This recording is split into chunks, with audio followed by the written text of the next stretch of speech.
Oke, selamat sore teman-teman. Kita mulai ya review kita ya hari ini ya. Kita lihat indeks harga saham gabungan.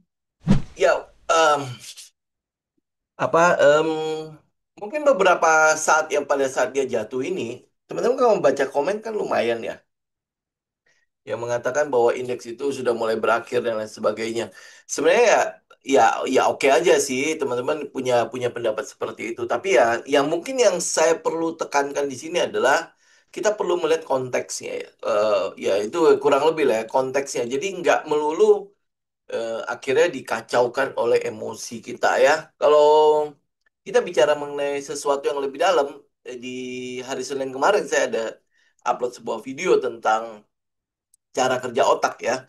Salah satu yang mungkin yang perlu kita perhatikan itu adalah kebiasaan atau perilaku berkumpul kita loh ya, yang namanya herd behavior itu ya, atau mentality atau mental berkumpul itu. Jadi kalau berkumpul di tempat yang banyak, banyak orang berpendapat hal yang sama, itu dikatakan itu adalah pasti benar gitu ya. Jadi kalau misalnya lu berada di sisi sisi yang lain, wah dan dan pendapat itu didukung oleh sedikit orang, nah, itu kemungkinan besar itu adalah pendapat yang salah. Ya, nah itu yang kita sebut sebagai herd ya. Mental selalu berkumpul ya. Kalau kita berkumpul ramai-ramai, ini kita pasti akan punya kekuatan yang jauh lebih besar. Ya, karena itulah makanya ada pepatah bilang ya, kalau lidi dikumpulkan jadi satu, susah kan untuk dipatahkan kan?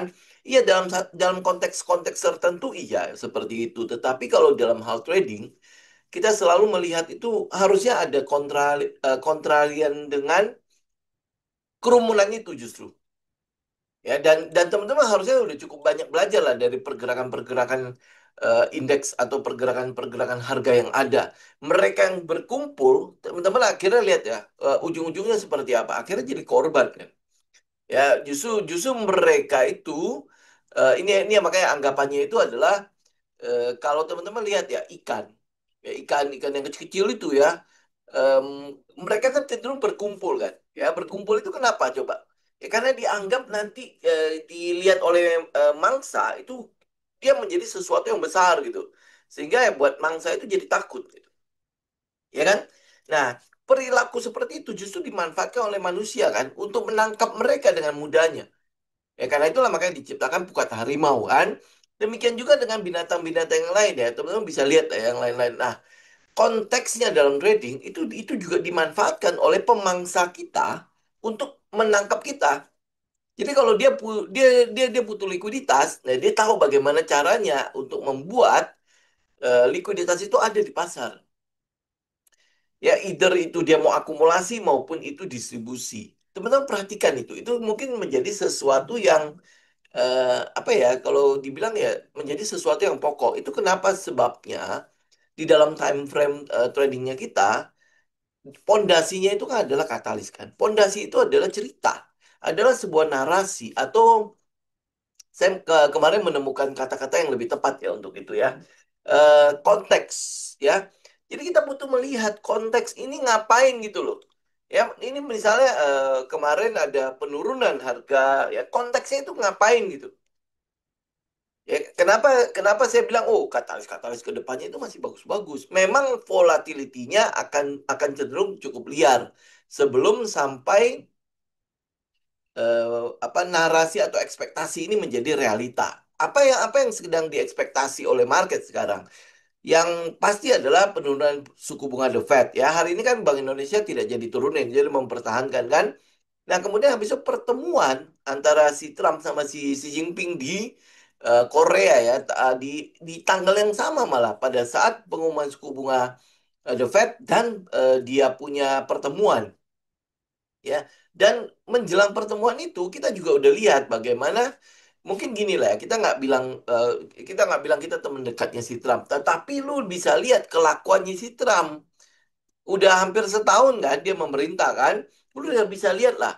Kalau di 4 tahun yang lalu, lu mungkin kita mungkin udah lupa lah ya bagaimana kelakuannya dia. Tapi seenggaknya dalam setahun terakhir ini lu udah bisa tahu lah konteksnya si Trump itu melakukan gertakan-gertakan itu ngapain. Dan akhirnya medianya US sendiri ngomong kan, si Trump itu akhirnya chicken out. Artinya apa? Pada ujungnya dia akan melunak sendiri. Dan kalau lu lihat konteks lebih besarnya, perang dagang antara US sama Cina, kita tahu pemenangnya sudah siapa. Ya, untuk saat ini konteksnya itu kita udah tahu pemenangnya siapa. Cina itu sudah jauh lebih siap dibandingkan dengan perang dagang pertamanya dia. Ya, dan kartu asnya itu udah cukup banyak. Makanya sekarang teman-teman lihat ya, si em, US itu sekarang lagi kelabakan pada saat Cina bilang, oke, ekspor tanah jarang itu dibatasi. Nah, dia kan mulai kerepotan kan, karena selama ini yang mendominasi tanah jarang itu adalah Cina. Karena itulah makanya mereka baru sibuk ya ke Australia ya, ke tempat-tempat lain ya untuk apa mencari tanah jarang ini. Gunanya untuk apa? Ini untuk semikonduktor, untuk baterai segala macam itu dia butuh itu. Gitu kan. Jadi siapa yang kalau boleh katakan sekarang beginilah, siapa yang menguasai mineral tanah jarang ini itu menguasai dunia. Karena dia dibutuhkan untuk semikonduktor. Gitu. Jadi kalau misalnya Cina sampai apa apa melarang ekspor tanah jarangnya, itu udah selesai. Dan kita juga tahu bahwa belakangan ini kan ekspor kedelai dari US itu kan gede banget kan Cina kan. Itu kalau nggak salah sekitar berapa 12 triliun atau 12 miliar US dollar lebih ya. Nah, itu nol. Tiba-tiba nol. Ya, hebatnya dia nolin. Nah, begitu nolin, apa yang sedang dilakukan oleh Cina saat itu? Cina itu sebenarnya sedang memukul si pemilih-pemilihnya di Trump. Pemilihan si Trump itu kan kebanyakan adalah petani-petani kan, ya. Nah, begitu dia perang dagang, itu yang disasar. Begitu apa petani kedelai tidak mengekspor satu biji pun kedelai ke Cina, nah mulai teriak tuh kan. Makanya kan banyak demo-demo petani itu di US kan. Cuman ya nggak, mungkin teman-teman nggak, kita nggak terlalu melihat sampai ke situ. Tapi itu ekspornya dari US itu nol.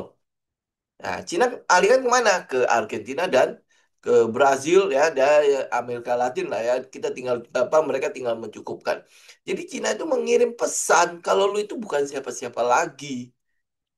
Gitu dah. Kalau lihat lagi dengan teorinya si Dario, kita melihat changing ordernya sebenarnya udah terjadi. Cuman ya masalahnya kan ada di eh, yuannya sendiri kan, karena dia tidak berjalan berdasarkan mekanisme pasar. Itu yang bikin dia susah.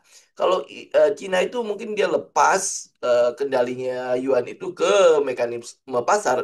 Saya rasa sudah lama kita kita mungkin melihat US itu bukan siapa-siapa lagi. Ya, ini yang kita lihat ya. Jadi konteks besarnya kita perlu baca. Kemudian habis itu, apakah nanti indeks itu rally bahwa ini nggak akan turun lagi? Nggak. Ya, kalau dia sampai nanti rally, itu akan jadi fase yang kita sebut sebagai fase mania. Fase di mana kerumunan itu akan tambah besar. Kerumunan retail-retail. Makanya kalau teman-teman gini, nanti tinggal rasakan aja ya, rasakan kalau retail A, retail B atau teman kita ya tiba-tiba yang tidak pernah berbicara tentang saham, tiba-tiba ngomongin saham, ya ngomongin soal cuan-cuan di saham. Nah, kita teman-teman udah tahu bahwa itu adalah fase-fase akhir dari pergerakan rally yang ada. Ya, nanti habis itu dia mau turun atau apa itu urusan nanti lah ya. Tapi yang pasti adalah kita bisa merasakan konteksnya. Kita sedang berkerumun di tempat mana? Gitu. Ini hanya menggunakan satu teori tentang yang namanya herd mentality ya atau herd behavior ya. Dimana kalau itu sudah mulai berkumpul, nah kita udah tahu bahwa trennya itu sebentar lagi berakhir. Kita nggak kita ambil contoh ya di dunia dunia nyata. Ya mungkin kalau di saham lu agak susah untuk merasakannya ya. Lu ambil dunia nyata. Dunia nyata mengatakan apa? Pada saat ada sesuatu yang lagi viral, ambil contoh apa ya? Ambil contoh gini deh. Ambil contoh misalnya dulu sedang itu ya viral-viralnya apa itu namanya es krim itu apa namanya Misue ya Misue itu semua orang berlomba-lomba untuk bisa mendapatkan franchise-nya. Jadi agar kita bisa buka. Jadi sehingga akhirnya ya Misue itu 2 meter ada satu. Ini cuma hiperbola ya maksudnya di mana-mana ada satu. Sehingga apa? Pangsa pasarnya kan cuma segitu. Kemudian habis itu dibelah-belah begitu banyak. Nah, kira-kira satu cabang itu ya yang tadinya banyak banget yang ngantri, kemudian habis itu terpecah-pecah. Nah, ini kira-kira biaya operasional bisa tutup nggak? Ya udah pasti nggak bisa kan. Jadi kalau lu udah lihat kerumunan itu sudah mulai banyak di satu tempat, nah itu sebentar lagi habis tuh. Nah, lu mungkin lihat yang sekarang itu adalah pedal. Ya, pedal. Lu bisa lihat ya di mana-mana orang berlomba-lomba bikin lapangan pedal. Nah, sekarang nggak mungkin lagi dia bikin. Karena kalau dia bikin, itu udah sunset punya. Itu udah area-area di mana pangsa pasarnya, targetnya itu sudah nggak sebanyak yang pertama. Kalau yang pertama kan lu baru baru mulai kan, ya baru mulai. Kalau lu bikin lapangan pedal di situ, oh iya lu dapat banyak. Kenapa? Karena orang lagi apa ya, lagi hype-hype-nya gitu ya untuk oh dikit-dikit pedal, dikit-dikit pedal, dikit pedal kan, ya. Sehingga lu mau bilang 1 jam 500 ribu, 1 jam 600 ribu, 700 ribu pun oke, karena lapangannya terbatas. Nah, sekarang lu lihat, karena orang berpikir, oh ini, balik modalnya cepet juga ya. 1 jam saja sudah apa sudah bisa sudah segitu harganya. Ini kalau misalnya gue bisa buka sampai jam 11, jam 12, gue udah bisa dapat berapa? Itu dari satu lapangan. Ini kalau misalnya gue buka 5 lapangan, oh kan hitung semua kan? Ya, begitu orang lihat, ini menguntungkan ya. Oh, ayo ayo bikin. Ya, nah sekarang itu udah lu bikin lagi, itu mah udah tinggal ini doang, tinggal tunggu waktu doang gitu loh.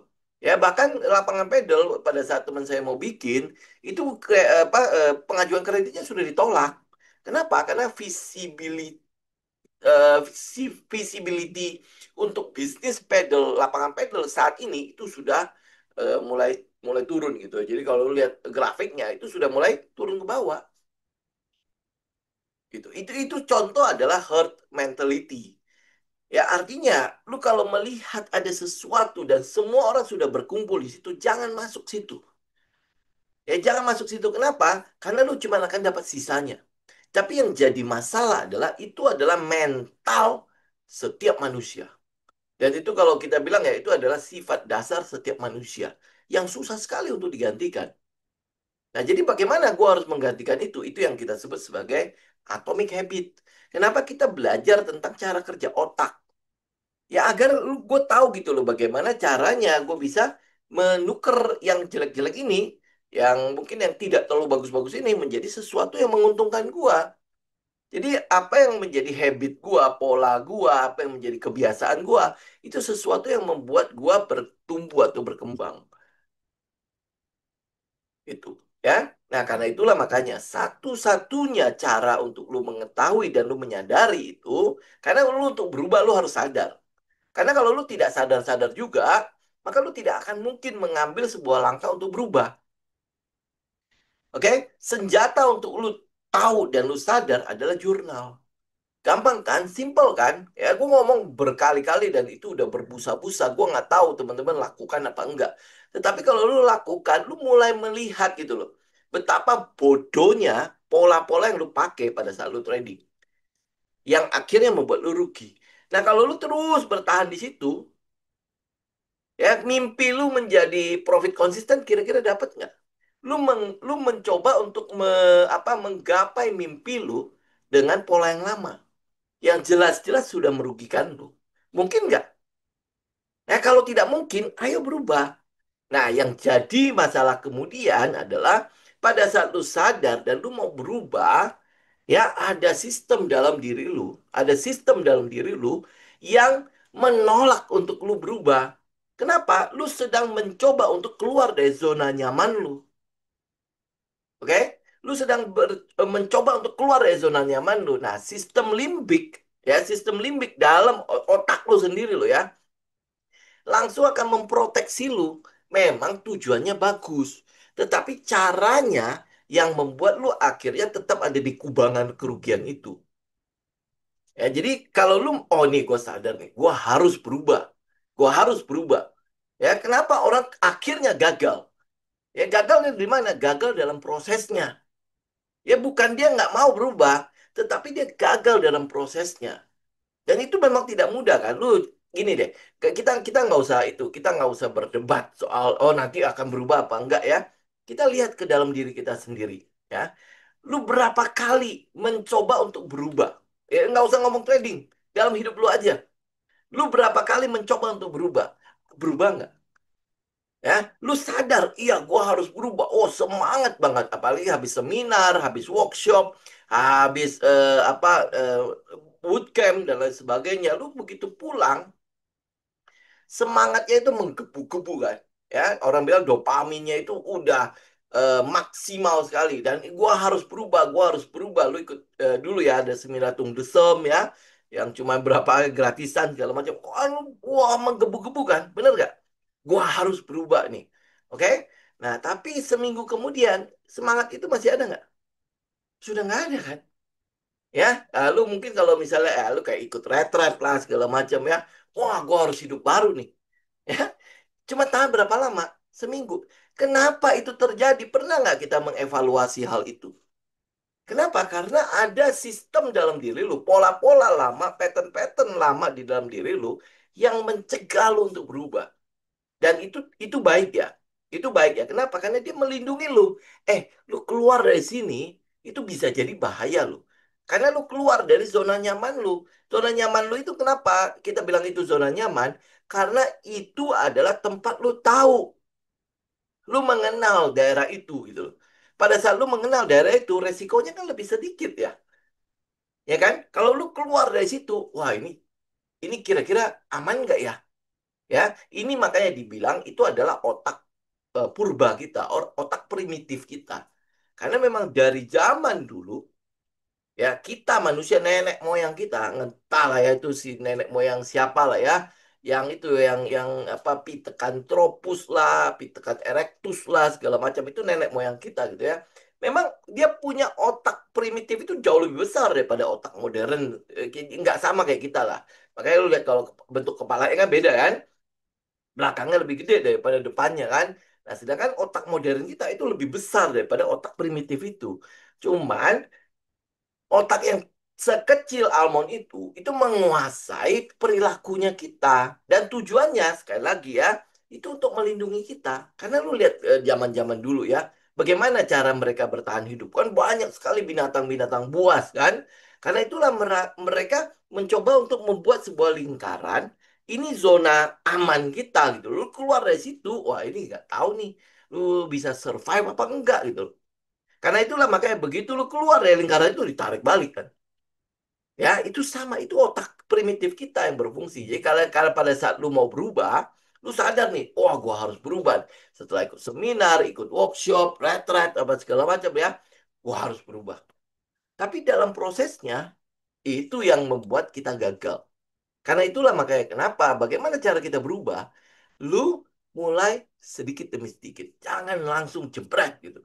Kayak bikin jurnal lah. Saya minta teman-teman bikin jurnal. Jurnal itu sesuatu yang mudah kan? Bener gak? Ya, setelah lu lihat Zoom ini segala macam, lu pengen sekali berubah kan? Oke? Nah, seminggu lu tulis jurnal, kemudian habis itu 2 minggu, di minggu kedua, minggu ketiga, mungkin udah hilang lu. Kenapa coba? Karena lu memaksakan sesuatu yang terlalu cepat. Kalau lu tulis jurnal, ya sudah, lu tulis aja satu halaman, gak usah gede-gede. Ya, nggak usah banyak-banyak, nggak usah bermimpi. Ya, itu sebabnya kenapa saya katakan ya, jangan fokus ke goalnya lu, tapi fokus pada ciptakan sistemnya. Sistemnya yang bisa membuat lu mencapai goal-goal apapun. Nah, menciptakan sistem itu kan sesuatu yang harus lewati proses kan. Lu sistem trading segala macam itu kan semua proses. Tidak bisa serta-merta bahwa, oh, oke. Ya, saya sempat dapat kiriman ya, shot ya, yang mengatakan bahwa, nah, pada saat penurunan ya kayak Bitcoin segala macam kan, apa gunanya risk management? Apa gunanya backtest segala macam? Coba bayangkan, saya nggak ngerti itu siapa gitu loh. Tapi followernya banyak. Ya hebat banget gitu. Saya sampai kaget gitu. Apa gunanya backtest? Apa gunanya risk management? Lah, pertanyaan saya pada saat kejatuhan entah itu kripto, entah itu saham segala macam, emang lu nggak punya stop loss, nggak, lu nggak punya trailing stop, sehingga lu tidak bisa membatasi. Kan dia bilang kan, wah berapa banyak orang yang akhirnya bunuh diri karena itu segala macam. Lah, pertanyaan saya, risk management kalau lu memang menerapkan risk management pada saat lu untung ada trailing stop. Pada saat lu sebelum mulai ada namanya stop loss. Ya kan? Jadi artinya kalau misalnya semua analisa kita tidak disetujui oleh market, ya lu udah tahu berapa ruginya lu. Gitu. Jadi kalau sampai dia bilang, oh risk management apa gunanya? Apa gunanya backtest? Kalau lu nggak backtest, lu langsung tiba-tiba live begitu, lu tahu nggak berapa risk ratio dari apa sistemnya lu? Apakah sistemnya lu udah pasti langsung 100%? Kan tidak. Makanya kita butuh backtest biar kita tahu gitu loh. Jadi makanya saya agak agak agak shock sih ya sebenarnya. Kok bisa gitu loh? Ini influencer loh. Ngomongnya seperti itu. Nggak ada gunanya backtest, nggak ada gunanya risk management. Nah, ya, jadi pertanyaan saya, lu tadi pakai apa? Metodenya lu nggak backtest tiba-tiba langsung bisa memberikan cuan konsisten buat lu ya itu kan jadi agak aneh ya kok wah berarti memang Tuhan memberkati dia dengan luar biasa gitu Tuhan tiba-tiba dia bangun langsung dapat metode itu wah itu is amazing gitu kan ya ya berarti mujizat itu terjadi pada dia itu mungkin udah ya campur tangan ilahi kita udah nggak bisa ngomong apa-apa ya tetapi kalau lu adalah manusia biasa ya lu pasti akan melewati itu lu akan melewati ada namanya fase di mana lu harus backtest, cari metode, tahu win rate-nya, kemudian habis itu lu tahu win rate-nya, berarti kan gue win rate gue nggak sampai 100% kan? Nah, karena itulah gue lindungi dengan yang namanya risk management. Kalau kalau seandainya gue dapat akhirnya rangkaian loss, minimal gue tahu gitu loh, loss gue, kerugian-kerugian gue itu tidak sampai menghancurkan modal gue. Iya, kalau misalnya nih, contoh misalnya kemarin jatuh-jatuh-jatuh kan kita mau ngambil bottom kan. Wah, semua angan-angannya adalah bagaimana bottom fishing gitu loh. Ya, lu nggak usah mimpi dulu bottom fishing. Lu bisa menyelamatkan dulu nggak modal lu pada saat dia turun. Sehingga pada saat memang kesempatan itu datang, uang lu ada, modal lu ada, peluru lu ada. Ya, kalau lu tembakin terus begitu ini sudah di depan mata, lu mau tembak apa lagi? Ya dari jauh lu udah tembak terus. Ya udah tahu ya kita mungkin tembaknya nggak langsung presisi kan? Ya minimal lu tahan-tahan dikit lah. Tunggu agak dekat gitu ya. Ini bukan peluang untuk gua kalau gua tembak langsung kena itu kan jauh lebih besar daripada dari jauh udah ditembak-tembakin. Sehingga nanti musuh kita udah dekat, lu mau tembak apa lagi? Ya kan? Nah, sama halnya dengan penurunan indeks atau penurunan saham-saham. Kalau analisa lu sudah salah, maka lu harus sudah punya stop loss. Apa sih artinya stop loss buat kita? Stop loss itu adalah kerugian yang kita rencanakan. Ingat lo ya, yang kita rencanakan. Oke? Kalau lu rencanakan berarti lu tahu dong bahwa kalau ini salah, sudah ini berarti cut udah selesai dan gue tahu berapa ruginya gue. Itu kan karena itulah makanya disebutnya sebagai risk per trade, resiko per transaksi. Gitu ya. Jadi artinya ya kita nggak tahu kan market seperti apa. Yang bisa kita lakukan adalah kita follow the market. Ingat ya, follow the market, bukan follow the retail. Bukan follow the narasi. Bukan follow bagaimana orang-orang sudah berkumpul di situ. Ah ini benar nih. Gitu ya, oke. Nah, jadi sekali lagi teman-teman mulailah dengan jurnal. Kemudian habis itu setia dengan jurnalnya lu akan lihat prosesnya. Lu akan lihat prosesnya, lu berubah apa enggak. Ini adalah namanya kebiasaan-kebiasaan kecil yang lu coba tumpuk. Oke? Mulai dengan sesuatu yang kecil. Tulis aja jurnal. Lu nggak bisa tulis banyak, ya berarti lu jangan trading banyak-banyak. Jangan buka posisi banyak-banyak. Mulailah dengan satu dua posisi. Sehingga pada saat lu tulis jurnal, itu nggak lama. Ya, jurnal itu tulisnya apa? Ya, lu cuma tulis alasan lu masuk. Kenapa lu pilih saham itu? Kalau alasannya saja, kalau lu baca nih, lu baca ulang jurnalnya lu. Alasan gua ikut karena katanya. Oh, sudah, lu mau berubah apa enggak? Hah? Nah, bagaimana gua berubahnya? Lakukan yang namanya bikin yang namanya sistem ya bikin yang namanya metode gue kalau masuk ke dalam saham ini gue tahu loh alasan-alasannya itu makanya kenapa salah satu ini ya salah satu post saya di IG saya kan mengatakan begini ya kalau lu mau entry lu harus bisa mendeskripsikan alasan lu untuk entry Kalau lu tidak bisa mendeskripsikan alasan lu untuk melakukan entry atau buy atau apa, maka udah lu pegang cash. Oke? Ya. Itu sesuatu yang simple loh. Kata-kata itu simple banget. Tetapi seringkali kan kita entry karena apa? Emosi. Gue nggak ikut nih, habis nih. Ya, ambil contoh misalnya kayak Seger ya. Ya, temboknya kan gede banget. Harusnya, harusnya nih, lu ngeliat tembok setebel, setebel itu, lu nggak masuk dong. Ya, apalagi lu aliran order book, aliran tab reading. Lu lihat tembok sebesar itu, lu harusnya tidak masuk. Betul nggak? Tetapi lu masuk. Nah, coba bayangkan ya, alasan lu kenapa? Kan harus ada alasan, lu bisa mendeskripsikan alasannya. Kalau alasannya yang keluar adalah, loh ini naik terus. Gue kalau nggak ikut, gue akan ketinggalan. Nah, itu udah salah kan? Lu nggak bisa mendeskripsikan alasan lu yang tepat untuk lu ikut ke dalam sebuah transaksi. Ya udah pegang cash. Nggak usah ikut yang itu. Gitu. Sampai lu bisa memberikan alasan, ya lu bisa bercerita alasannya, lu ikut itu. Simple kan? Ya, itu sebuah sistem loh.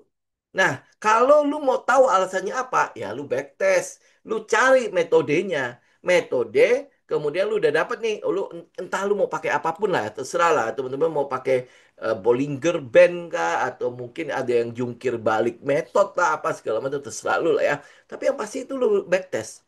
Nah, pada saat lu backtest, lu tahu ini senjata ini, kalau gua tembak, yang mati berapa orang. Kalau gue 10 kali tembak, yang mati itu adalah ya 2 3. Lu tahu ya 2 3 ya. Jadi peluang untuk lu kalah itu 7 lu. Ya kan? Kira-kira cocok nggak nih? Berarti 3 ini kalau gue menang harus harus berapa? Nah, lu harus bisa cari nanti ya pada saat live, lu harus bisa cari ya sesuai metode seperti itu. Dan lu harus siap dengan 7 kali kalah. Hanya 3 kali untung gitu loh, dalam 10 kali tembakan. Ya, nah apakah metode itu pasti akan cuma 30% win rate doang? Enggak, lama-lama lu akan lebih mengerti. Ya, itu sebabnya yang namanya proses. Nah, proses ini, siapa yang setia, dia akan pasti akan dapat hasil di ujungnya. Ingat loh ya, kalau lu menjalankan proses, bukan berarti cuma proses-proses aja. Setiap hari datang ke pasar, kemudian melototin monitor, segala macam. Itu adalah prosesnya lu. Enggak. Prosesnya lu adalah ya ini tadi. Kalau gua entry, gua tahu alasan gua. Nah, semakin semakin sering lu entry, kan semakin sering lu bertanya kenapa gua masuk situ. Semakin lu bisa memberikan jawabannya kan? Ya kan? Semakin presisi lu melakukan entry ke depannya. Ini sama kayak orang si Jet Li bilang kan, dia tidak takut orang yang itu ya, yang bagus, yang keren banget ya, yang bisa menguasai 1001 jurus. Ya, dia bisa tahu segala sesuatu tentang price actions. Kalau lu bilang indikator ini, dia bercerita. Kemudian habis itu dia punya gelar berat, C C C C C apa gitu ya. Semua dia dapat itu semua. Kita pasar nggak takut yang begituan. Pasar itu takut sama mereka yang latihan satu jurus 1000 kali. Artinya kalau misalnya, oh gue nggak mau tahu yang lain. Gue nggak mau pusing yang lain. Kalau dia sesuai dengan jurus gue hajar. Ya kalau dia keluar sesuai dengan metodenya gue, ini gue masuk. Gitu. Kalau itu di luar itu, gue nggak tahu nih. Ini kayak di luar metodenya gue. Sudah, gue nggak ngapa-ngapain. Itu poin kalau lu melakukan trading ya. Ya, dan itu sudah saya ulangi berkali-kali. Jadi kalau lu lihat ya, kenapa kita berbicara mengenai psikologi? Karena psikologi ini ya ujungnya itu sebenarnya adalah untuk memperkuat sistemnya lu. Risk management di sini sebenarnya untuk membantu lu, membantu emosi lu tidak timbul. Emosi lu tidak timbul. Emosi lu timbul kenapa? Karena ada sesuatu yang lu tidak tahu. Karena ada sesuatu yang di luar kendalinya lu. Ya kan? Kalau lu tidak bisa memberikan alasan pada saat setiap kali lu melakukan entry, maka biasanya akan ujung-ujungnya akan emosi. Ya, oke. Nah, tapi kalau misalnya lu bisa mendeskripsikan, kemudian habis itu lu tahu resiko lu berapa, lu jatuhnya pasti tenang. Kata-kata besarnya, kata kunci di sini untuk seorang trader adalah bagaimana dia tenang. Lu tahu ya, nggak usah bilang di trading deh.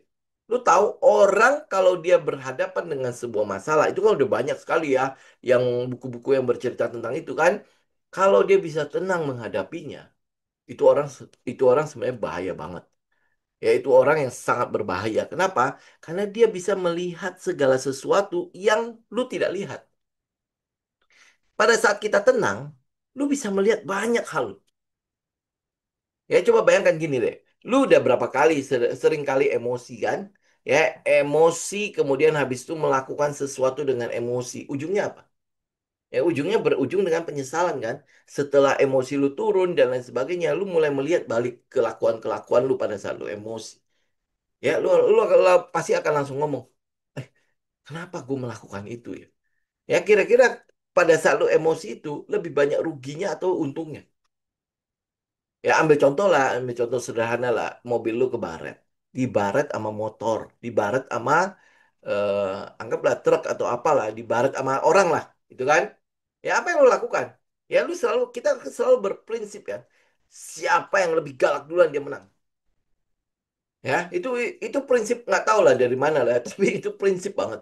Pokoknya kalau lu lebih galak, lu, lu, lu pasti menang. Jadi akhirnya turun lah. Ya, wah di apanya segala macam lah. Akhirnya ya orangnya nggak bisa bayar juga, ya kan? Mobil lu masalah nggak? Ya, mobil lu tuh akhirnya lu betulin sendiri dan lain sebagainya. Orangnya nggak bisa bayar. Ya lu naik motor, mobil lu BM. Ya, terus habis itu ya lu lebih galak. Kira-kira bagaimana ya? Dia udah naik motor ya. Ya bagaimana dia mau menggantikan lu cat satu panel aja untuk ya kalau lu mau cari yang murah ada 600 1 juta tapi kan catnya kan udah nggak bukan setara BM kan ya satu panel itu kalau nggak salah 1,7 atau 1,8 tuh kemarin saya baru cek tuh. Ya, itu untuk yang cat yang setaranya si BM kan. Nah kalau namanya dia udah itu lu emosi segitu lu ada nggak artinya? Ya kemudian habis itu kalau lu lihat ternyata cuma 1 jutaan lu udah bisa naik BM kemudian habis itu uang segitu aja bikin lu emosi ngapain? Betul nggak ya? Lu kalau emosi duluan itu pasti akan berujung dengan sebuah penyesalan. Ya, nah sekarang kita balik ke trading. Kalau lu jalankan dengan emosi, kira-kira ada gunanya nggak? Ya lu lihat ya hari misalnya ini kan ada penurunan 3 hari nih. Ya kemudian lu ambil di pucuk ya berhasil beli di pucuk. Ya keren kan ya? Berhasil dibeli di pucuk. Kemudian dia turun harganya. Pada saat dia turun harganya, lu ngapain? Oh, udahlah. Ini dia akan naik lagi. Dia akan naik lagi. Dan dia turun terus. Lama-lama ngapain? Lu emosi kan? Ya, nggak sabar lagi. Ini kalau turun terus, habis nih gua. Lu jual, kemudian dia naik. Ya kan? Lu beli di pucuk aja. Kalau lu tanya alasan kenapa lu beli, lu udah pasti nggak bisa ngomong. Ya, kemudian habis itu dia turun-turun terus. Kemudian lu jual. Lu tanya alasan lu jual, lu udah pasti nggak bisa ngomong, nggak bisa jelasin. Ya, kita, eh, ya gue cuma menyelamatkan uang yang tersisa aja. Ya pasti lo akan ngomong begitu kan, gitu kan? Ya, jadi ya artinya ya udah balik lagi. Teman-teman mungkin kalau lihat ya apa komentar-komentar di YouTube kan banyak sekali yang akhirnya oh nanti oh lu udah pergi aja lah dan lain sebagainya. Itu biasanya kalau lu tanya kenapa alasan lu harus pergi dari market? Karena turun. Udah gitu doang. Loh, penurunan ini kenapa? Apakah itu membuat trennya itu patah dan lain sebagainya? Lu nggak bisa jelasin kan? Kalau dia nggak bisa menjelaskan ke lu masih ikutan. Ya, nggak bisa dong, ya kan? Kita harus bisa menjelaskan, oh kenapa gue pergi? Kenapa gue bilang itu cash out? Udah habis, udah kita pegang cash aja. Pasti ada alasannya. Kenapa kita masuk misalnya kayak Humi segala macam ya? Kenapa kita masuk ke situ? Ya, kenapa kita masuk seger? Ya, ya, kenapa kita masuk situ? Prinsipnya itu sama kayak kalau Humi yang mungkin udah seger juga hari ini sebenarnya udah dalam kerumunan lah ya. Ya, balik lagi ke yang namanya herd mentality. Itu satu behavior, satu perilaku yang tahu, kalau lu tahu ya, itu bisa membuat lu bisa membuat sistem lu dari situ. Ya, yang sering kita lakukan apa? Lu teman-teman mungkin bisa lihat ya. Kenapa kita suka dengan saham-saham yang ditinggalin orang? Kenapa kita suka dengan saham-saham yang kalau bisa itu nggak ada orang yang tahu itu? Atau kerumunannya itu nggak banyak di situ? Coba kenapa? Ya, karena market maker juga bikin begitu. Kita mencoba untuk membangun dulu, mencari dulu konteksnya itu ngapain gitu gue masuk situ. Konteksnya ngapain dulu gue masuk situ. Ya, kalau konteksnya gue bisa berjelasin, kalau konteksnya gue bisa lihat, berarti kan ada sesuatu yang sedang gue operasiin ke depannya nih. Ini di depan lo ya. Lu mungkin belum lihat ke depannya. Tetapi kita lihat aksi-aksi korporasi yang ada, itu menunjukkan bahwa ini ada sesuatu yang ke depannya. Contoh misalnya kayak Seger, ya. Seger awalnya saya menemukan Seger itu karena saya butuh eh, apa saham-saham yang berhubungan dengan kredit karbon, ya, EBT, energi hijau dan lain sebagainya ya. Kemudian ketemu Seger. Ya, Seger ini kenapa? Karena di tahun 2022, 2021 dia mengakuisisi sebuah perusahaan yang berhubungan dengan waste to energy atau yang sekarang yang terkenal dengan PLTSA, ya, pembangkit listrik tenaga sampah. Oke? Nah, sedangkan kalau kita price in untuk PLTSA, lu pasti akan berpikir Toba, Oasa, kemudian habis itu apa? MHKI, ya BP lah, kemudian Sofa lah, ini kan yang terkenal terkenal kan. SGER itu orang nggak berpikir ke situ. Ini awalnya ke situ ya. Kemudian habis itu sekarang kita tahu bahwa ada yang lebih gede daripada PLTSA. Yaitu apa? Dia sedang menerbitkan obligasi dalam rangka masuk ke smelter nikel. Ini jauh lebih gede daripada PLTSA. PLTSA iya dia akan memberikan recurring income, tapi kan dia dia mesti berhadapan dengan perusahaan-perusahaan kata Danantara ada yang dari luar sampai ke dalam negeri kan. Itu dia akan berhadapan dengan itu. Oke? Dan ya mungkin dia ya kalau dia dapat satu dua proyek doang itu sebenarnya tidak terlalu mengubah dia. Cuman ya itu bisa menjadi sebuah narasi untuk menggerakkan harga. Ya tetapi yang kita mungkin sekarang price in itu adalah smelter nikelnya. Jadi yang kita mau tunggu adalah obligasinya berhasil apa enggak. Kalau obligasinya berhasil, berarti smelter nikel udah pasti akan dijalankan. Kalau obligasinya tidak berhasil, smelter nikel tidak akan dijalankan. Gitu kan? Nah, itu adalah view untuk kedepannya. Itu narasi, itu konteksnya. Ya, karena itulah makanya kita lihat Seger. Gue berani nggak masuk Seger. Kenapa dengan tembok-tembok sebesar itu? Karena kita lihat konteksnya. Konteks ke depannya. Nah, kalau ini udah ngomong begini, lu lihat deh, nanti pasti Seger itu mulai koreksi. Ya, ada usaha untuk, ya lu pergi dulu lah. Ya, jangan terlalu banyak berkerumun di sini. Oke? Nah, kalau teman-teman mungkin lihat ya, kayak misalnya ayam-ayam. Ya, ayam-ayam kan itu udah tahu MBG kan. Hari ini ayam udah jalan, jalan ya, sudah lumayan lah ya pergerakannya. Apakah kita masuknya hari ini? Kan enggak. Kita udah masuk dari berapa bulan yang lalu malah ya. Di situ ada JPFA, di situ ada main. Kenapa nggak pakai cepin? Ya pasti ada narasinya lah. Ya kenapa kita cuma pilih dua ini? Ya karena ada konteksnya yang kita lihat. Ya, jadi artinya sekarang ya balik lagi ya teman-teman ya. Sekali lagi, kalau kita trading, cari konteksnya. Cari narasinya, cari story-nya. Itu yang sedang kita pricing ke depannya. Kemudian pada saat lu mencari story-nya, ya lu mesti tahu ya. Orang yang mencari duluan, ya mencari membuat PR-nya, itu biasanya orang-orang yang terpisah dari kerumunan. Yang ada di kerumunan itu menunggu, ya menunggu ada satu candle hijau gede, nah di situ dan nongol dia lah, ya. Ya, sekarang lagi hype-nya out apa backdoor. Mereka mencari saham-saham backdoor. Ya, itu saya udah jelaskan kan ya konteksnya kenapa kita nggak ikutan yang saham-saham begitu. Ya karena nggak jelas gitu loh. Ya cuma narasi tok. Ya sama kayak dulu IPO. Semua orang ikut IPO. Ya itu kerumunan. Lu masih ingat gak waktu IPO Bukalapak? Kenapa? Kita sampai terbelah kan? Ada old economy sama new economy. Ya kan? Gua ada di mana? Gua ada di old economy kan? Jadi begitu lah Bukalapak IPO, wah memang naik. Kemudian habis itu hancur, hancur berantakan. Berapa banyak yang akhirnya hancur-hancur di situ? Karena kerumunan di situ. Lu nggak pernah lihat ya? Ya lu nggak pernah berkecimpung di online shop, di online e-commerce ya? Ya kita udah tahu Bukalapak itu nggak ada papanya, tapi diperebutkan oleh orang-orang karena narasinya. Ya karena influencer ini. Lu percaya sama influencer itu, tapi nggak mau kerjaan PR-nya. Ya coba bayangkan, ya dia orang-orang yang mengerjakan PR-nya, lu tahu duluan.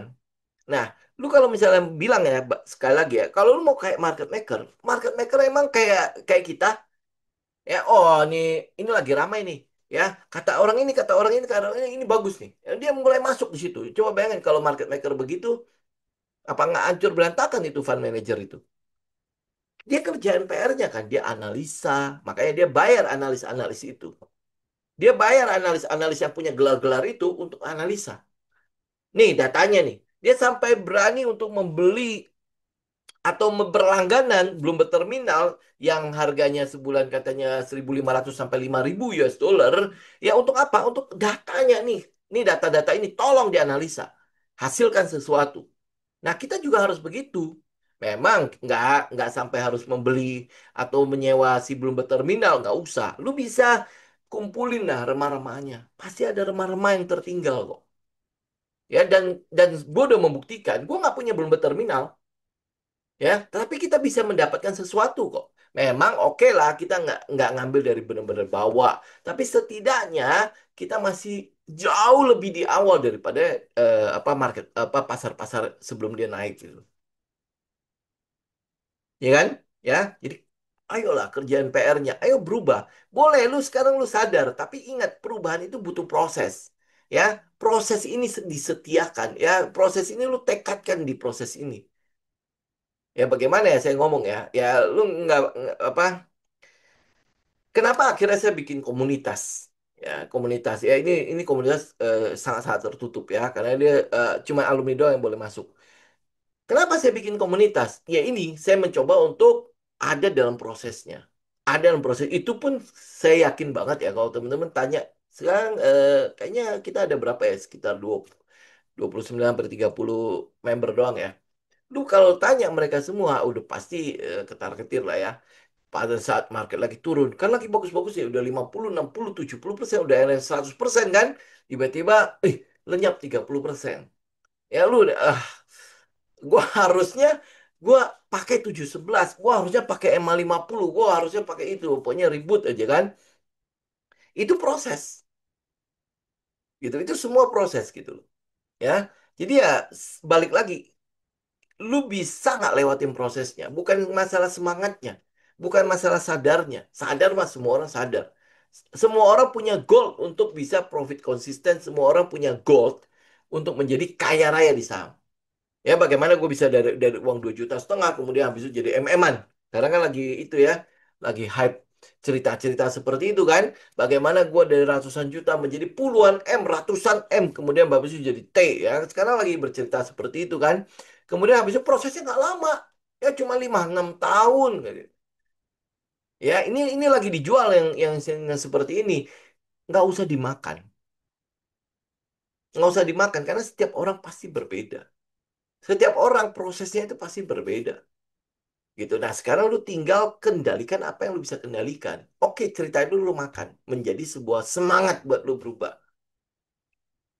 Ya, tetapi jangan, oh 5 6 tahun nih. Oh, gue bisa nggak lebih cepat lagi? 2 minggu gitu kan. Ya, lu setia dulu sama prosesnya. Proses itulah yang akan membuat lu berubah apa enggak.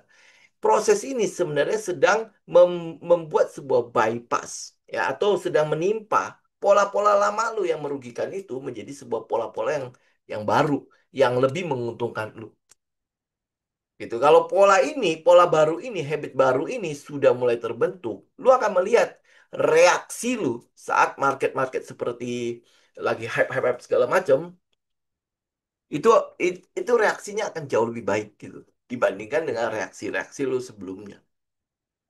Gitu ya. Oke, udah ya, udah gua ngocehnya cukup lah ya karena eh, marketnya udah bagus lagi, nanti tunggu market jelek baru kita ngoceh lagi ya. Oke, kita masuk ke pertanyaan. Kalau teman-teman ada pertanyaan itu ya langsung aja ya. Oke, kita masuk ke Humi. Nah, Humi kemarin kan hampir arah, kita udah bilang kan jangan masuk ya. Nah, berarti tunggu nih lihat. Dia pullback dengan volume kecil ya, volume kecil ini teman-teman udah lihat lah, dia udah mulai pullback ya. Yang penting sekarang narasinya konteksnya itu masih tetap. Oke, kalau dia masih tetap, ini sebenarnya bisa bisa menjadi area buat lu ambil lagi. Karena ini turunnya juga turun kecil. Ya, dia naik, oke, dia turunnya turun kecil. Nah, kalau lu lihat dari ini strukturnya, struktur lah ya, kita cek struktur ya. Oke, biar biar cepat aja ya. Cucu, cucu, cucu. Oke. Udah. Ya, nah kita lihat strukturnya, maka lu harusnya ya, lu baru masuk di sini. Ini saya pakai yang konservatif ya. Saya pakai yang konservatif. Kalau lu pakai agresif, kita udah masuk di sini. Ya, 133 sebenarnya kita udah masuk. Oke. Nah, kalau lu pakai konservatif, lu akan tunggu dia break 144 si Humi. Ingat ya, itu lu harus apa ya konteksnya harus ada lah ya karena ini cukup liar ya kita harus katakan itu ya ini cukup liar walaupun kalau teman-teman lihat ya setupnya semuanya kan sama ya kita tunggu di area yang kita mau ya kita ada di situ walaupun dia nggak belum tutup banget gapnya tapi itu udah di area itu ya kemudian habis itu ya udah ya kalau lu udah masuk udah tinggal follow the trend oke. Tapi kalau lu masuk, saya akan jauh lebih menyarankan teman-teman tunggu dia change of character. Jadi dia turun, kemudian change of character. Ya strukturnya 144 nih. Ya dia break 144 baru lu ikut. Gitu. Oke? Ini Umi ya. Tapi ingat ya, ini semuanya harus konteksnya itu jelas. Jadi lu ikut ada something lah. Pergerakan ini, kalau lu tanya, lu harus bisa jawab pergerakan itu karena apa. Ya, jadi artinya pada saat ini sedang pullback koreksi, berarti koreksinya untuk mencari harga yang lebih murah kan? Mereka taking profit, kemudian habis itu cari harga yang lebih murah. Nah, udah sampai di situ, ini kayak kita mancing ya. Ini bukan bottom fishing, bukan fishing fishing fishing itu ya.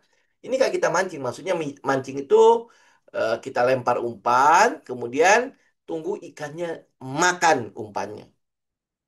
Ya, makan umpannya. Nah, karena itulah makanya kita punya metode itu.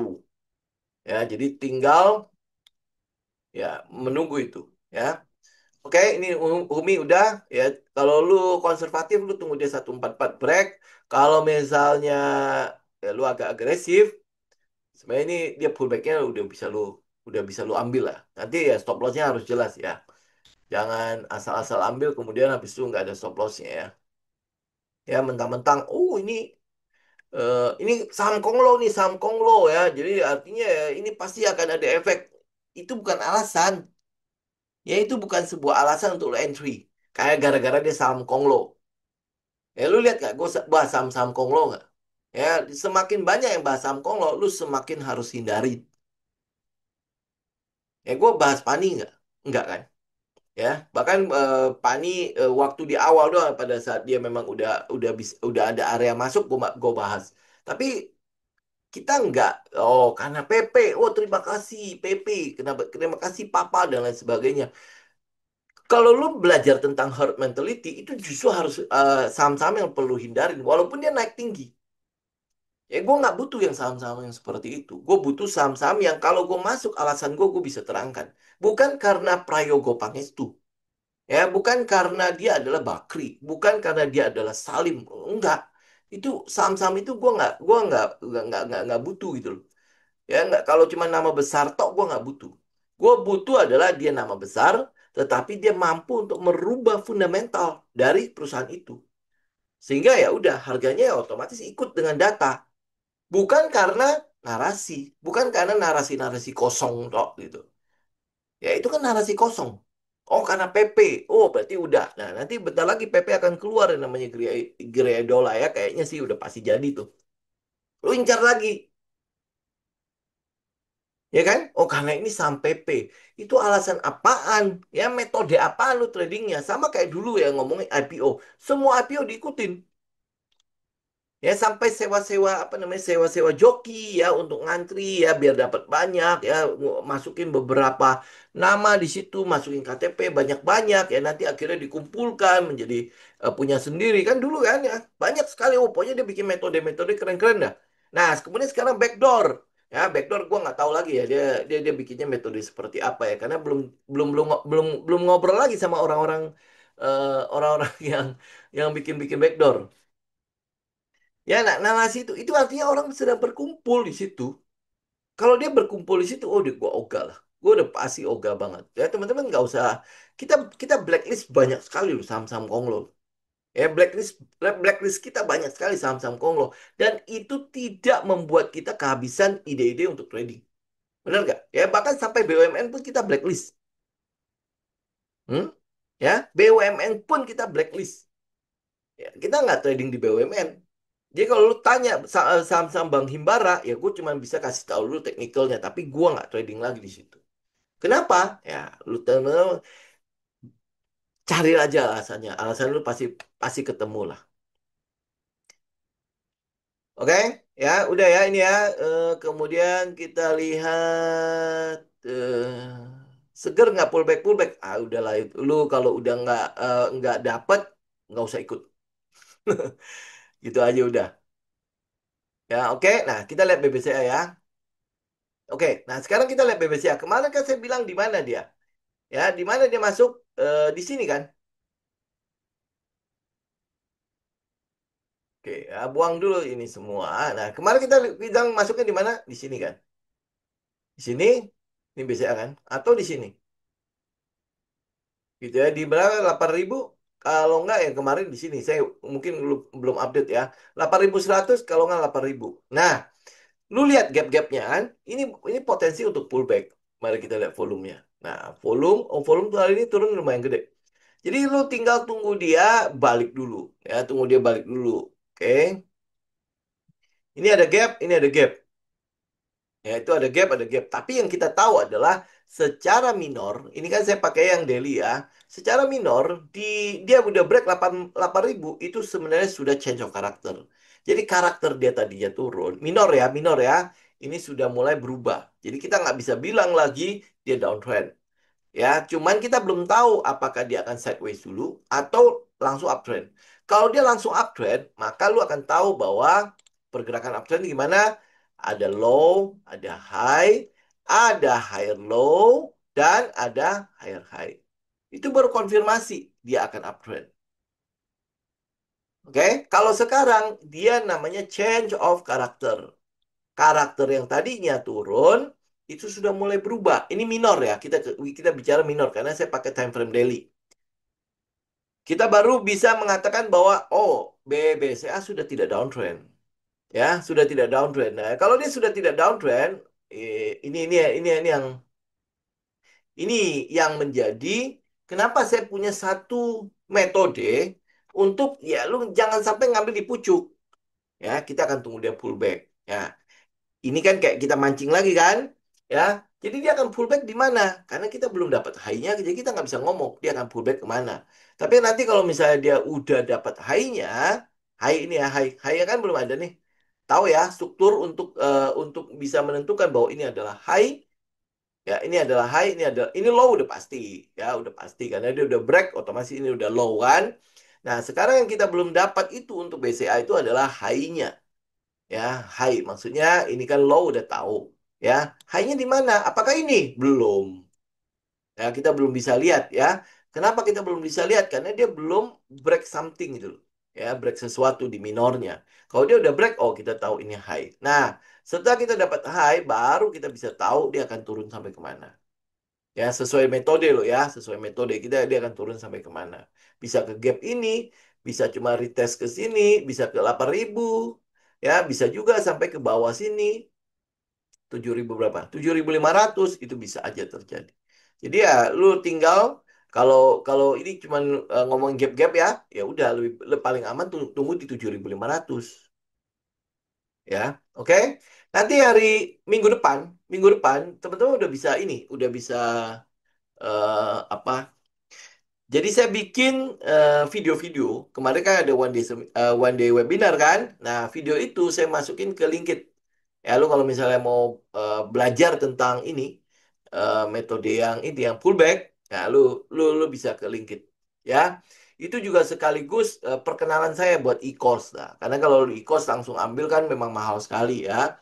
Ya, ya buat sebagian orang yang yang saya terima itunya cukup mahal kan, ya dia belum ikut ini aja coaching aja lebih mahal lagi kan, ya. Nah jadi saya bikin em, orang bilang itu teaser, tapi kalau teaser itu kan berarti cuma kulit kulit doang kan, saya nggak bilang itu kulit, itu benar-benar adalah ya metode salah satu metodenya. Tapi kalau misalnya nanti lu melihat ini kayak cocok nih untuk lu lanjutin ke IKOS, ya silakan lanjut ke IKOS. Tapi ini baru akan saya upload minggu depan ya. Nanti saya akan kabarin teman-teman. Oke, ya ini BCA ya. Jadi artinya lu tinggal menunggu dia ada kemana. Jadi tunggu high-nya, baru habis itu kita bisa tarik garis. Kemudian habis itu kita bisa tahu dia akan pullback ke daerah mana. Ya itu bisa aja. Ini bisa aja juga loh. False breakout. Ya bisa aja. Ya karena itulah makanya teman-teman butuh tunggu dia bikin high. Kemudian habis itu nanti dia akan turun. Pada saat dia turun ke daerah itu pun, itu nanti akan ada konfirmasi-konfirmasi untuk kita bisa ambil apa enggak.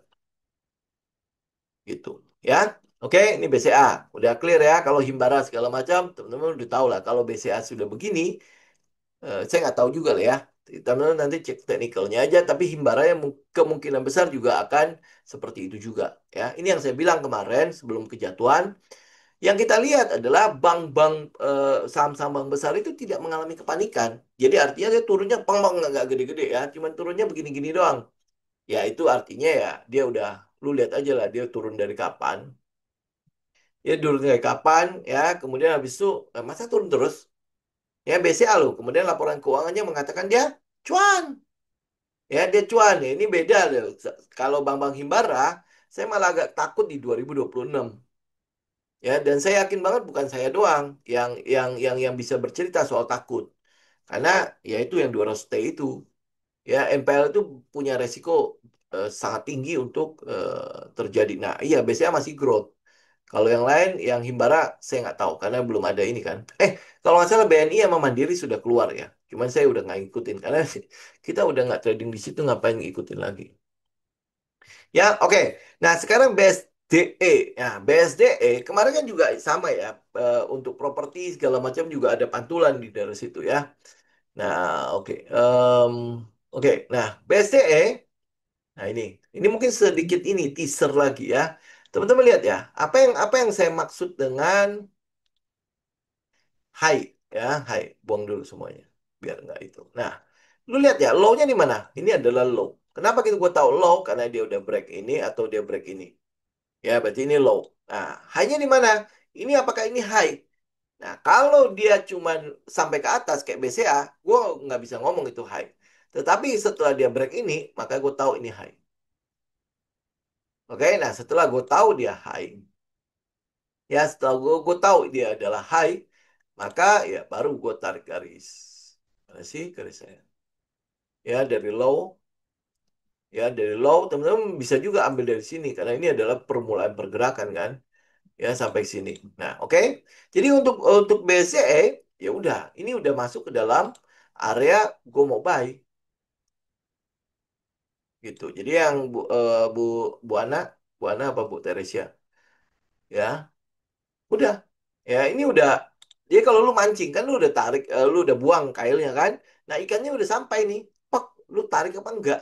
Karena kalau cuma dimakan doang ya nggak ada gunanya kan. Ya harus lu tarik kan. Nah, udah lu tinggal masuk, udah selesai. Gitu doang, simpel banget kan. Ya stop loss lu di sini, ya udah nanti tinggal lihat. Tapi konteksnya lu harus itu lihat ya. Kalau ini kan cuma teknikal doang. Kalau makanya kalau lu bisa lihat konteksnya, ini kan berarti ada PPN yang diperpanjang, apa PPNBN yang diperpanjang, kemudian habis itu PPN yang free PPN, kemudian habis itu kita lihat ada em, apa potensi penurunan ya PPN itu sendiri ya, kemudian habis itu ya tinggal menunggu daya beli naik. Ya kalau daya beli naik ya otomatis pasti akan ada inilah efeknya ke properti pasti gede. Oke, udah. Nah, oh ASA. Nah, ASA kemarin terakhir itu kabarnya itu juga laporan keuangannya bagus. Ya, makanya dia gap kan. Oke. Nah, kalau teman-teman lihat ya laporan dia turun sampai kemana? Dia cuma turun sampai ke 31, 32-an. Ya, di daerah 32 atau 38. Nah, kayak gini ya udah. Berarti gua nggak dapat ya. Sebentar, sebentar, sebentar. Ya, teman-teman lihat ya. Ini dia naik, naik, naik, naik, masih naik. Oke, ini high-nya. Oh, ya dia sampai sini kan. Sebentar ya. Gua cek dulu. Nah, gue maunya adalah dia sampai sini kan. Ya kan? Dia ternyata nggak turun sampai situ, tapi dia turunnya di 30, 32 ya. Coba kita lihat 32 atau 23. Oh, cuman sampai ke 38,2. Nah, kalau 38,2, gue nggak mau. Ya, kenapa? Karena ini yang disebut sebagai pullback yang dangkal. Ya, pullback yang dangkal 38 sama 23. Gue nggak mau. Kenapa? Karena risk reward ratio-nya itu yang jelek. Ya, risk reward ratio-nya jelek. Jadi kalau misalnya kayak gitu, gue ambil nih. Gue ambil ya. Misalnya ini ya, oh 38 dia ambil ya. Stop loss di mana? Ya, stop loss pasti di bawah sini dong. Karena apa? Ini adalah valid low-nya. Low yang valid. Nah, kalau dia turunnya berapa? 41, nggak masalah. Dia mau berapa persen juga nggak masalah. Karena ada position sizing kan. Ya, nah sekarang gua minimal 1 banding 2. 1 banding 2 gua ada di 14, 1415. Nah, gua mau lihat nih. Kira-kira masuk akal nggak? Oh, ini masih masuk akal nih. Ya, ini masih masuk akal. Gue misalnya pakai ini. Pakai yang pullback-nya low. Ya, tetapi banyak banyak kali dia nggak masuk akal. Ya, sekarang kalau misalnya dia harus sampai ke situ, itu berarti berapa? 82,58%. Nah, narasinya si Asa bisa nggak sampai situ? Sebenarnya mungkin saja bisa ya. Tapi yang kita butuh lihat itu adalah konteksnya. Asa ini ngapain? Ya, dia dia kira-kira untuk bisa mencapai 82,58%, ya laporan keuangan terakhirnya kan adalah sebentar. Ya, dapat berapa sih? Asa itu Q2 itu 60 ya meningkat 64%. Ini benar ya terakhir. Ini 2004. Sorry, sorry, sorry. Nah, ini ya 25 nih meningkat 64%. Oke? Meningkat 64% dibandingkan dengan tahun lalu. Ya, berarti masih bagus kan? Nah, kalau lihat konteksnya, oh iya, dia naik sampai ke 82%, oke. Ya, tetapi ya teknik saya atau metode saya nggak mau yang begini. Ya, dia cuma pullback yang dangkal. Ya, pullback yang dangkal saya nggak akan ambil. Gitu. Saya akan ngambil di daerah ini. Ya, 61,8 sampai 71,5. Saya maunya seperti itu. Kenapa saya maunya seperti itu? Karena kalau dia turun sampai ke situ, nih, sini kan ada 50% ya. Ya, ini kan 50% kan? Jadi artinya kalau dia turun sampai ke 61,8 berarti harganya terdiskon.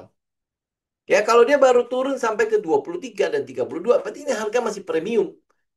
Kalau lu bilang di pasar ya, kalau ibu-ibu kalau kalau kalau nawar, ini mungkin ya bapak-bapak yang nawar. Makanya dia turunnya cuma 23 sampai 32. Tapi kalau ibu-ibu yang nawar, nggak mungkin. Nggak mungkin cuma segitu. Nggak mungkin dia mau segini. Ya, jadi artinya ya saya ngambil, saya lebih mendukung pihak ibu-ibu. Jadi kalau gua mau nawar harga, gua harus nawar di bawah setengah.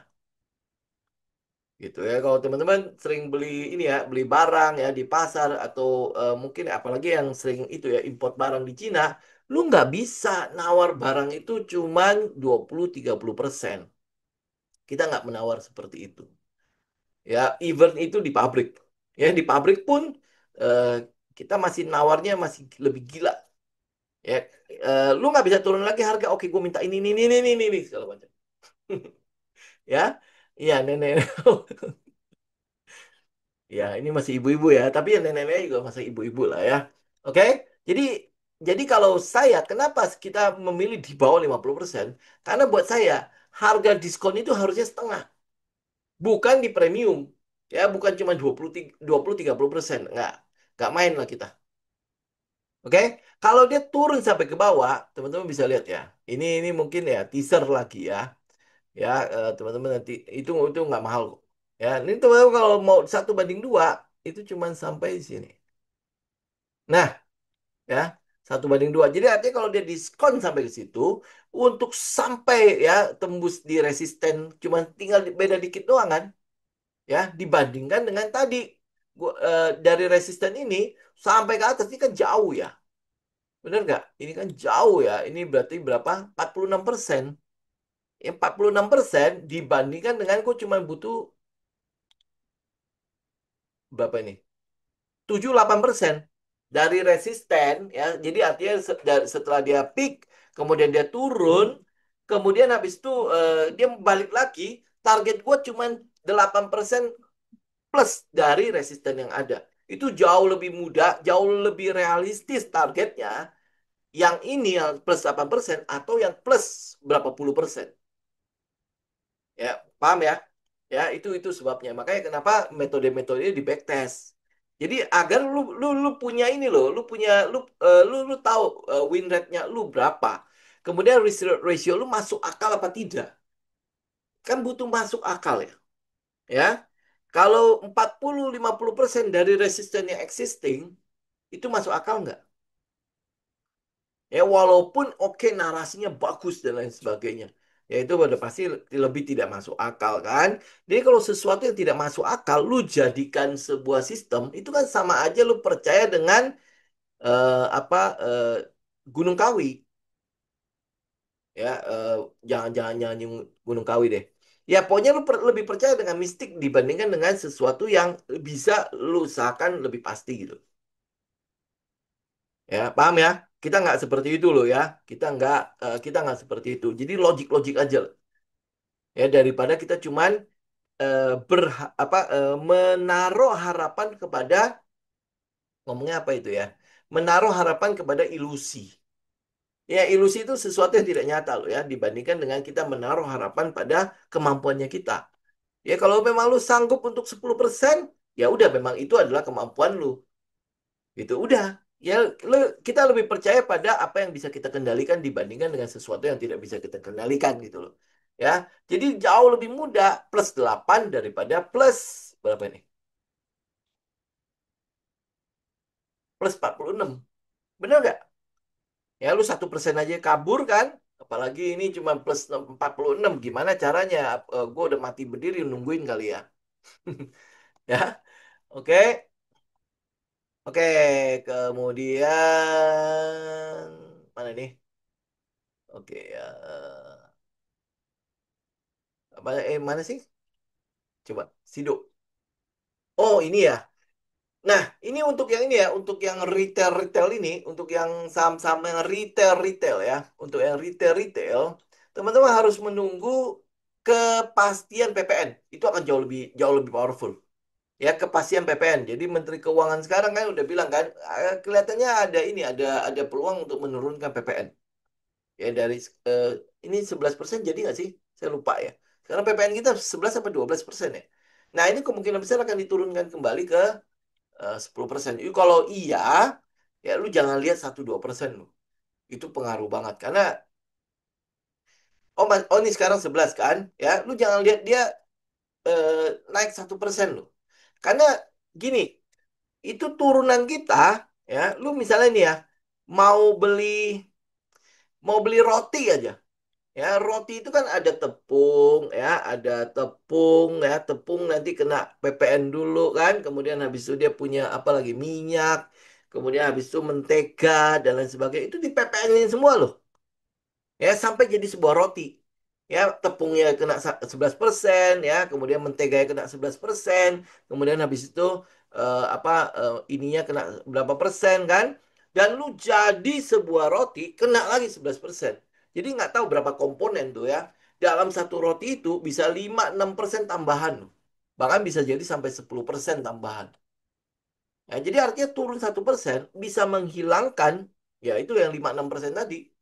Jadi artinya roti yang biasa kita beli ceban misalnya ya bisa jadi tinggal 9.000 gitu. Itu makanya kenapa cukup bisa menggenjot ekonomi apalagi ekonomi sekarang ya. Itu jelas butuh banget gitu ya untuk penurunan harga-harga seperti ini. Gitu. Itu akan jauh lebih powerful. Ya, oke. Nah, kalau teman-teman lihat dari strukturnya, ini ingat ya, SIDO ya. Ini balik lagi ke SIDO ya. SIDO ini adalah saham yang konservatif. Jadi hanya orang-orang yang konservatif dan sabar saja yang bisa memegang saham ini. Ya, Pak Leo mungkin karena dokter ya, jadi bisa lah ya. Ya, oke. Kalau lihat teknik, lihat teknikalnya ya. Kita lihat ya, change of karakternya sebenarnya sudah terjadi di, ya biar gua nggak salah. Nah, di sini. Ya, ini baru terjadi kok. Oke, dari tadinya dia turun, turun, turun, turun, turun, turun terus, ya dia udah selesai. Ini udah change of character.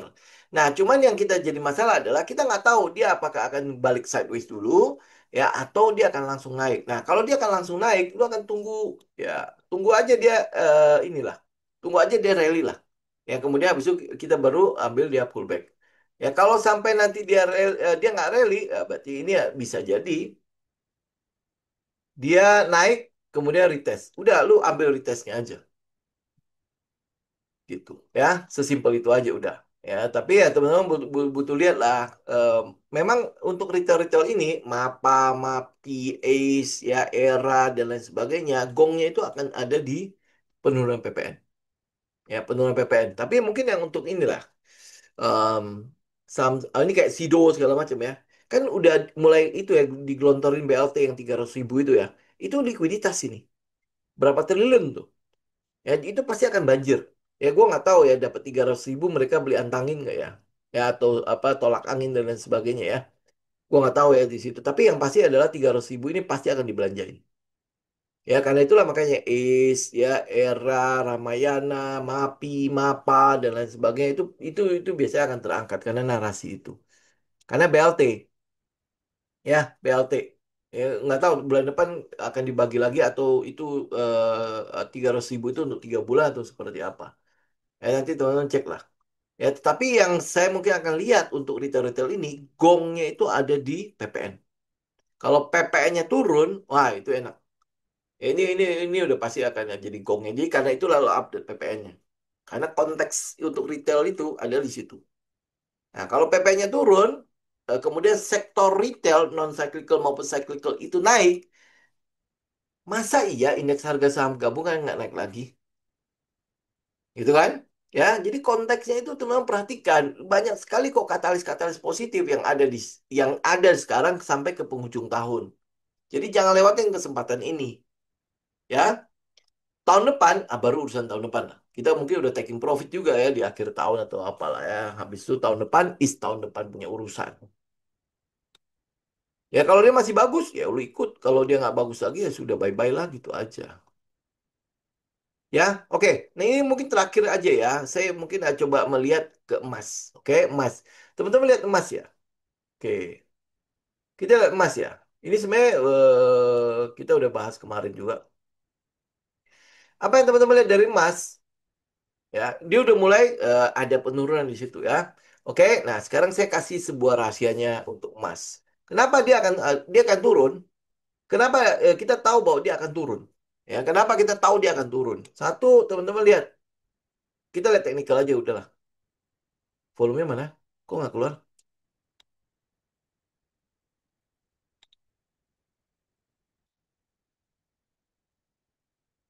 Hah? Kok nggak ada data volume di sini? Sebentar, kita cek yang lain aja. Sahu yang lain. Nah, oke, ini volume keluar. Oke, teman-teman lihat ya, volume ini. Ini volume ini. Oke, volume itu. Kemudian habis itu kita bandingkan dengan volume-volume sebelumnya. Oke, ya, saya mulai ya. Saya mulai kecilin. Nah, teman-teman lihat ya, volumenya ada di mana. Siapa yang ngalahin volume itu?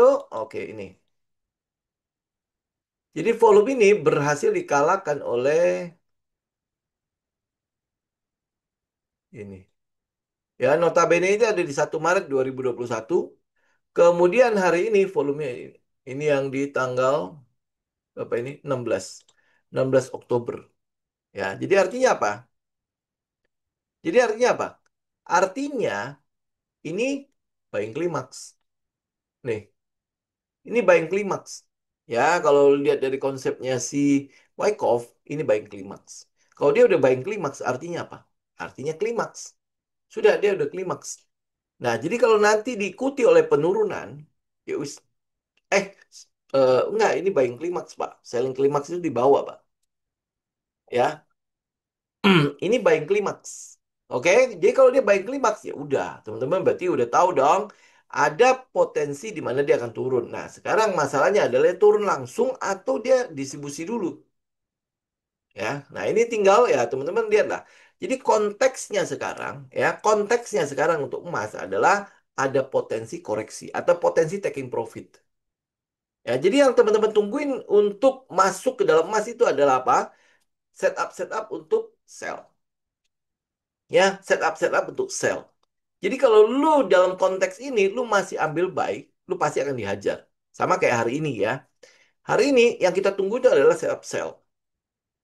Ya, sell itu akan jauh lebih gampang dibandingkan dengan lu buy karena arusnya itu ada di lagi turun. Trennya itu lagi turun. Jadi udah lu ambil um, setup sell. Nah, kalau emas harganya begini, makanya kenapa kenapa kita masih mengurungkan niat untuk itu ya, untuk memperhatikan saham-saham yang itu ya. Kan teman-teman kalau lihat saham emas itu ada BRMS, Archie, PSAB, segala macam kan? Ya, tapi kita nggak lihat yang itu. Kan teman-teman tahu ya, kita nggak lihat yang itu ya. Ternyata kita sedang melihat yang lain, yang lebih gede ya. Dia punya tambang emas itu yang kedua terbesar kan, setelah Freeport. Ya, ini yang mau kita lihat. Nah, apakah izin ekspornya akan dibuka atau tidak? Saya yakin banget pasti dibuka. Karena pemerintah butuh masukan. Ya, maksudnya butuh income dari ekspor ini. Ya, mungkin dia akan menunggu si Freeport 12% ini selesai, baru habis itu dibuka. Mungkin seperti itu. Ya, jadi ya tinggal teman-teman update aja. Oke, ini untuk Mas ya kurang lebih seperti itu. Ya, oke. Saya pikir ini mungkin hari ini cukup dulu lah ya. Tins masuk FCA. Bagaimana kalau masih punya Tins? Oke, untuk teens ya, ini kan dia BUMN ya. Kalau memang nggak butuh-butuh banget, nggak usah lah Bu. Ya, kalau memang kita sudah punya teens, ya teens itu kan dia berubah, dia naik. Kenapa? Karena dia dikasih apa tambang-tambang atau smelter-smelter rampasan. Rampasan dari ini loh, yang suaminya si Dewi Sandra apa Sandra Dewi ya? Sandra Dewi ya, itu rampasannya itu kemudian dikasih ke tin. Ya iyalah enak lah, lu cuma diam doang tiba-tiba dapat ini ya durian jatuh kan, gimana nggak naik harganya? Udah pasti akan naik. Jadi makanya yang masuk ke FCA wajar lah. Karena lu kalau mau jelasin ke, ke otoritas saham gimana? Kan gua nggak minta, orang dikasih, itu kan udah begitu aja. Jadi kalau lu punya, sebenarnya itu udah pasti akan memperbesar fundamentalnya si teens. Ya tinggal lu tahan apa enggak aja sih. Gitu ya. Tapi karena dia BUMN ya sudahlah, lu tinggal hold aja, udah tinggal jalan punya kok. Ya tinggal ini aja, pakai 711 aja. Ini jangan-jangan 711 udah kena ya? Oh kayaknya belum ya. Kayaknya belum sih. Ini